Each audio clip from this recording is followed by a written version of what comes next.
ایک دفعہ کی بات ہے، ایک باپ بیٹا کسی میلے میں گئے اور واپسی پر انہوں نے ایک گدھا خریدا۔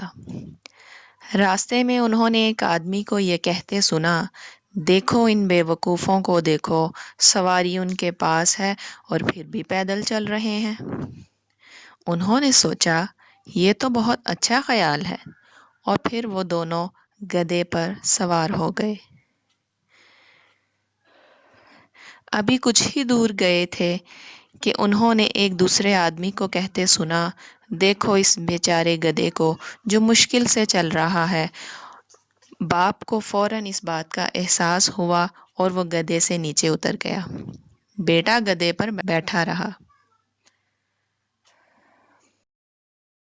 اب کی بار لڑکے کو گدھے پر بیٹھے دیکھ کر ایک عورت نے کہا، لڑکا نوجوان ہے، اسے پیدل چلنا چاہیے اور اسے اپنے باپ کو گدھے پر سوار کرنا چاہیے۔ یہ بات سنتے ہی لڑکے نے باپ سے معذرت کی اور گدھے سے اتر گیا اور باپ گدھے پر سوار ہو گیا۔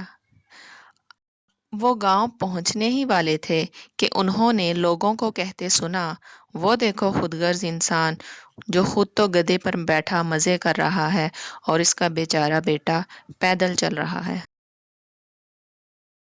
اب کی بار انہوں نے کچھ بھی سوچے بغیر گدھے کو ایک لمبے بانس کے ساتھ الٹا مضبوطی سے باندھا اور اٹھا کر گاؤں لے گئے۔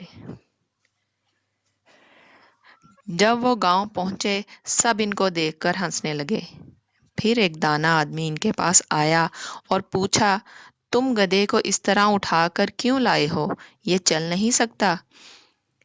آدمی نے ساری کہانی سنائی تو بوڑھے آدمی نے کہا، ہر کوئی تم پر ہنس رہا ہے کیونکہ تم نے اپنی عقل اور سمجھ سے کام نہیں لیا، دوسروں کا کہا مانتے رہے۔